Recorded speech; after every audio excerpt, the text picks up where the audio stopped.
A T V کے معزز ناظرین، السلام علیکم ورحمۃ اللہ وبرکاتہ۔ ناظرین کرام، تاج محل کا شمار دنیا کے 7 عجائبات میں ہوتا ہے۔ ہندوستان کا بچہ بچہ اس کی شان سے واقف ہے۔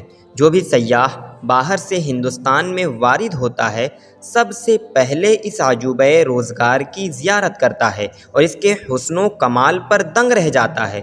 اس کی شان اور عظمت کے ساتھ کئی سیاحوں کی داستانیں وابستہ ہیں۔ ایک سیاح نے اسے دیکھ کر کہا کہ یہ عالم مرمر کا خواب یعنی مرمری خواب ہے۔ کسی نے کہا کہ اس نادر تحفے کو شیشے کے اندر رکھ دینے کی ضرورت ہے۔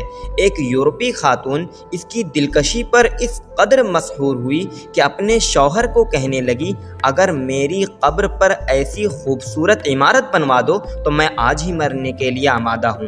ان کلمات سے تاج محل کی مقبولیت ظاہر ہوتی ہے۔ یہ شہر آفاق روزہ مغل شہنشاہ شاہجہاں نے اپنی محبوب بیگم ممتاز محل کی یادگار میں تعمیر کروایا تھا۔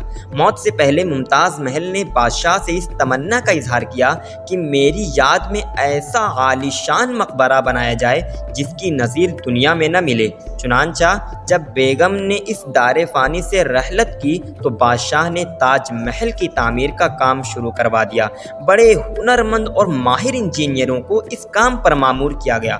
سفید مرمر کے پتھر، سنگ سیاہ، سنگ سرخ اور بیش قیمت جواہرات فراہم کیے گئے۔ اٹلی کے ایک ماہر فن نے تاج محل کا نقشہ تیار کیا۔ 22,000 کارگر اس مہم پر جٹ گئے اور 22 سال تک اس کی تعمیر میں مصروف رہے۔ آخر 5 کروڑ روپے کی کثیر مصارف کے بعد یہ عمارت پایہ تکمیل تک پہنچی۔ ایک دردناک واقعہ تعمیر کے ساتھ وابستہ ہے۔ کہتے ہیں کہ جب فن تعمیر کا یہ شاہکار مکمل ہو گیا تو شاہجہاں نے سب سے بڑے انجینئر استاد عیسیٰ کی آنکھیں نکلوا دیں اور اس کے ہاتھ کٹوا دیے تاکہ وہ اس قسم کی دوسری عمارت نہ بنا سکے اور تاج محل ہمیشہ کے لیے دنیا میں اپنی مثال آپ رہے۔ لیکن کہاں تک اس بات کی سچائی ہے یہ مجھے نہیں پتا۔ در حقیقت تاج محل کا دلفریب نظارہ ناقابل بیان ہے۔ چاندنی رات میں تو اس کی دلکشی اور بھی بڑھ جاتی ہے۔ اس کو دیکھنے کے لیے دنیا کے گوشے گوشے سے سیاح آتے ہیں اور جب اس پر نگاہ ڈالتے ہیں تو عشعش کرنے لگتے ہیں۔ اس کے حسن و کمال فن پر دنگ رہ جاتے ہیں۔ تاج محل میں داخل ہونے سے پہلے جوں ہی اس کے خوبصورت اور شاندار دروازے پر نظر پڑتی ہے تو بے اختیار منہ سے تحسین و تعریف کے کلمات نکل جاتے ہیں۔ یہ دروازہ بلحاظ حسن و عظمت بادشاہ اکبر کے مقبرے کے دروازے کو بھی مات کرتا ہے۔ اس پر کلام پاک کی آیتیں کندہ ہیں۔ اگر دروازے پر کھڑے ہو کر اندر کی طرف دیکھیں تو چبوترے کے دوسرے سرے پر تاج کا نہر کے پانی میں پڑتا ہوا عکس عجب منظر پیش کرتا ہے۔ نہر کے کنارے سر و صنوبر کے درخت عمارت کی شان کو دوبالا کرتے ہیں۔ پھولوں اور پودوں پر غضب کا نکھار ہے۔ سنگ مرمر کے چبوترے پر خوشنما فوارہ عجب سما پیدا کرتا ہے۔ اس کے آگے وہ وسطی حصہ ہے جہاں ممتاز محل اور شاہجہاں مدفون ہیں۔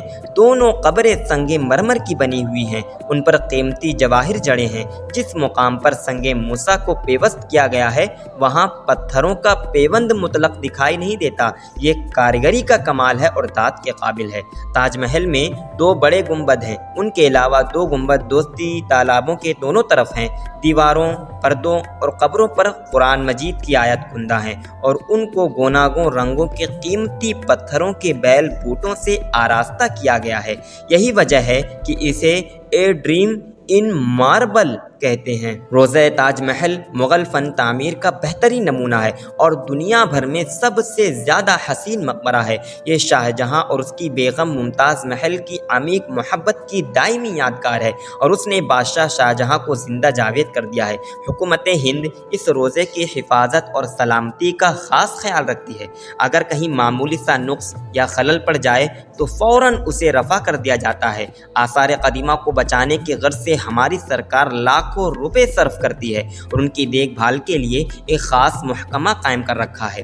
روضہ تاج محل کا طرز تعمیر اکبر کی عمارتوں سے مختلف ہے۔ اکبر نے سنگ سرخ سے کام لیا جبکہ شاہجہاں نے سنگ مرمر استعمال کیا۔ اکبر کی تعمیرات کی خصوصیت عظمت اور قوت ہے تو تاج محل کی نمایاں خوبی حسن و نزاکت ہے۔ اکبر کی عمارتوں سے جلال ٹپکتا ہے تو شاہجہاں کا تاج محل جمال کا مرقع ہے۔ ایک رزمیہ ہے تو دوسرا رومان ہے۔ ہندوستان کا مشہور عالم ہیرا کوہ نور اغیار اڑا کر لے گئے جو بالآخر برطانوی تاج کی زینت بنا۔ اب فخر کرنے کو تاج محل کا وجود غنیمت ہے۔ یہ ہیرا زمانے کی دست برد سے محفوظ ہے اور ہماری بے بہا قومی میراث ہے۔ ملتے ہیں اگلی ویڈیو میں، تب تک کے لیے السلام علیکم ورحمۃ اللہ وبرکاتہ۔